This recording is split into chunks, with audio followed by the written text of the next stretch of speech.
Well, he said we're going to try to be aggressive however we can. And one of those ways that they could potentially be aggressive is through trades, right? I Yeah. know we've talked about the free agency market being very slim, and we are going to talk about Matt Chapman and how he could potentially fit in with this team. But there are some other potential good fits that would require a trade.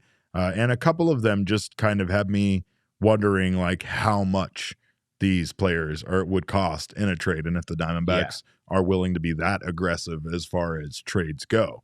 But you came up with a list of candidates that I really like. Some more than others. Some more than others. I like Jonathan India myself. I mean, he's under team control through the end of 2026.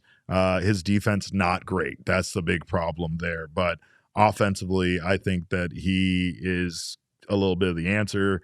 Came up as a third baseman, but has not played third in the majors. So that's obviously the big problem there. But who knows? I mean, he had -7 defensive run saves, so maybe he's better at third base. I don't know. Honestly, I think there's a pretty decent chance that he would be better at third base if the Diamondbacks were to acquire him and move him over there. That was sort of his natural position coming up. The Reds sort of out of need is my understanding. They wound up using him at second base. That's the only position he's played for them in the majors. But yeah, I mean, if you look at these offensive numbers, I mean, a 746 OPS, it's, a pretty hitter-friendly environment out there in Cincinnati. That works out to a 100 OPS plus, basically a league average hitter. But, he's relatively young. I think he's 26 years old. And yeah, the Reds don't really have a clear spot for him to play, given the enormous influx of young players that they just called up toward the end of the 2023 season. And I think I saw a report yesterday that the Reds are willing to move Jonathan India, or at least are open to the idea of trading Jonathan India. And I'm sure there's a number of teams who would be interested in acquiring someone like him. Yeah. But yeah, there are some questions here. I mean, a 100 OPS plus, like that doesn't necessarily get is that a long-term solution at third base? Is that more of like a utility guy who could maybe float around and play some different positions, sort of like how Josh Rojas did? I don't know. See, I know that comparing some of the guys we've had is hard, because when you look at the combined numbers of the Diamondbacks third baseman, they had a 75 WRC plus, and yeah, it's not great. They were ranked 27th in baseball, ahead of just the Tigers, Mets, and A's as a combined unit over there at third base. And I mean, I don't know if the Diamondbacks need to necessarily have a superstar.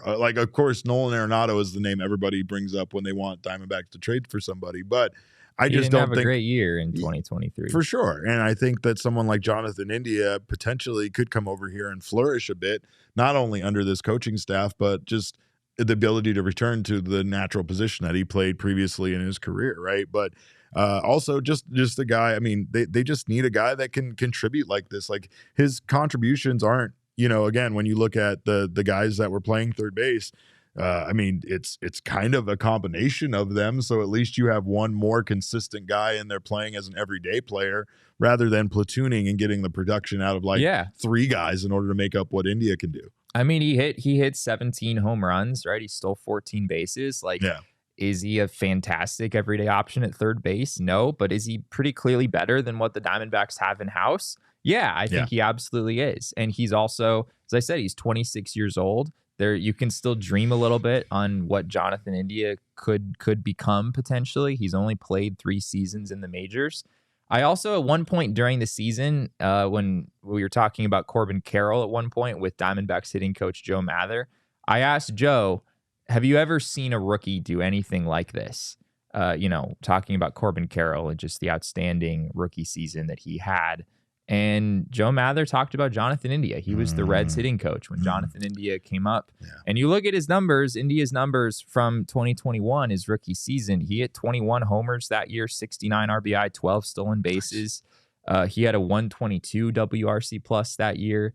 So you can kind of, I think there's some sense that Jonathan India could be a better player than what he's shown so far for the Reds. And, maybe he would flourish with a new opportunity and, new coaches to work with, and, a place where he really has opportunity to play every day, which is something it doesn't look like he's going to have with the Reds in 2024 if he stays there. I feel like him being under team control through 2026 is going to cost maybe a lot compared to some of the other trade candidates that you have. Yeah. Kyle Farmer is a guy that's a free agent after 2024.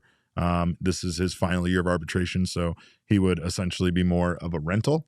But he was pretty good at third base. Yeah, if we look at Kyle Farmer's numbers, I don't know if people are necessarily going to be super stoked about the thought of Kyle Farmer coming to the Diamondbacks and being their everyday third baseman. But he's another guy who, like Jonathan India, is not necessarily the most exciting on paper, but someone who's a clear upgrade over what you have in house, which you could argue is sort of all that matters at the end of the day. And I mean, honestly, you're losing Evan Longoria right now as far as free agency is concerned. So it's not like you're getting rid of Longoria as much as, I mean, he's most likely moving on, and the Diamondbacks are also moving on. So like that, there's a deficit. You know, his production isn't going to be made up right now necessarily by the contributions of other guys on the team. So yeah, if you can find somebody like Farmer that put up these numbers, even in a rental situation, it could be very good for a team that seems to be ready to compete again here in 2024. Yeah, so it was 256 average, 317 on base, 408 slugging percentage, 725 OPS this year with the Minnesota Twins. 11 homers, 46 RBI, was worth 1.6 wins above replacement. He's a decent third baseman. He played a number of different positions for the Twins, but he did play 290 innings at third base, so a decent amount of work there. Graded out as basically a league average defender at third base, 1 defensive run saved, -1 outs above average. So sort of a wash, probably somewhere around average defensively. But yeah, he is maybe like the most affordable option that the Diamondbacks could go get. And it's just 1 year, as you said, right? He's only under team control for 1 more season. And he's Kyle Farmer. He's not, he's you would think he wouldn't cost you an inordinate amount in a trade for just 1 season. And yet he's also theoretically an upgrade over what the Diamondbacks have in house. I think it can make some sense. Who else do you got? We also have Eugenio Suarez, who is maybe the best guy on our list, I guess. He was worth 3.2 wins above replacement this last year for the Seattle Mariners. This man played every single game this season for the Seattle Mariners, all 162 games. 694 plate appearances. That is a full workload. 22 homers, 96 RBI. He slugged 391, which if you think of a Eugenio Suarez, you're probably thinking of like big bopper, like guy who hits 35 home runs a year. He wasn't really that. Granted, he was hitting, at T-Mobile Park for half his games, which is a pretty pitcher-friendly environment. So, 22 home runs, certainly not bad. If you look at his baseball savant page, there's some red there that would lead you to believe that maybe he underperforms a little bit. Still impacted the baseball a decent amount. He kind of strikes out a lot. But yeah, again, a guy who is an upgrade over what the Diamondbacks have in-house. He was worth -2 defensive runs saved at third base in 2023, but positive 11 outs above average. So probably average, maybe even a little above average defensively at third base. That's a weird combination because 11 outs above average seems pretty good. -2 defensive run save isn't terrible, right? It just means that for the most part, he's not making those spectacular plays to save runs from scoring. And in some cases, he's even made some mistakes in those situations that allowed a run. They're just measured off of different things. So yeah, I mean, if it's -2 DRS and positive 11 OA, I mean, I just like to average them, I guess. Sure. He's probably average, maybe a little above average. But yeah, a guy who is under team control through 2025. He'll make $11 million in 2024. He has a $15 million club option for 2025. So the Diamondbacks could make a decision on whether they wanted to pick up that option if they were to acquire him. I wonder if the D-backs would look to see if the Mariners would be willing to pay a portion of this contract. Maybe that would be part of a deal that was worked out between the two teams. But the biggest problem is that I don't think the Mariners are going to move him. Yeah. I've scoured the Mariners roster, and yes, they have Josh Rojas, but he really played second base for them, not third base. And if they were to trade Suarez, You could slide Rojas over to third, but then they have a hole at second. Yeah, and they're a team that not a really great needs option. to upgrade offensively, not downgrade. Yeah. They don't really have, it's not like they're trying to trade Suarez for pitching, and I don't think the Diamondbacks could really do that anyway. So the fit is tough to find. And at the end of the day, I don't really see this as being a super viable option. Meanwhile, there is another option for a team that seems to kind of have somebody to play third base and might have, I guess you could say, an extra arm over there. John Birdie for the Miami Marlins, right? I mean, the Miami Marlins seem to have a good guy in Jake Berger at third base that they acquired, and that would make Birdie perhaps a little expendable. And his numbers here are very, very good this season, at least as far as maybe not being a power hitter, but a guy that got on base quite a bit. Yeah, he's not your prototypical like power hitting third base type. Like this, this would be the Diamondbacks acquiring like a super utility player and saying like, hey, we want you to be our third baseman every day, even though like it's not really like, I don't think anyone ever really claimed that John Birdie's bat like profiles perfectly well at third base, but the D-backs could maybe bring him in and use him there.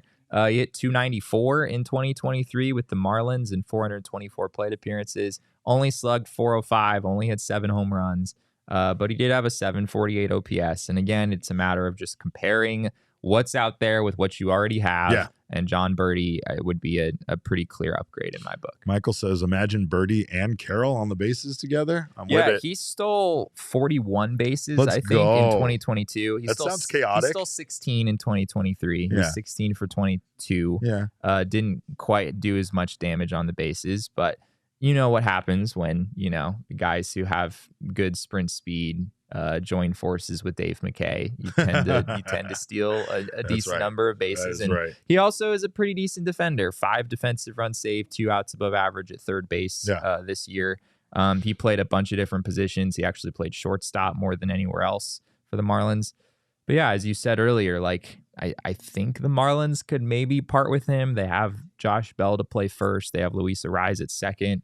Garrett Hampson was kind of their everyday shortstop down the stretch. And then, they traded for Jake Berger, who was outstanding for them in the second half after inexplicably being dealt by the Chicago White Sox. I think there could be a fit here. And he would certainly be an upgrade for the Diamondbacks. Mega Man, not to be confused with Mega Ran, 2 different people, says as much as it would be nice to have a major power hitter, our offense thrives on small ball, and that would make Birdie a pretty good fit. But yeah, he definitely screams like Arizona Diamondbacks. He does. Like he does. He has Diamondbacks vibes for sure. Like underdog fan favorite kind of guy for sure. But yeah, for sure.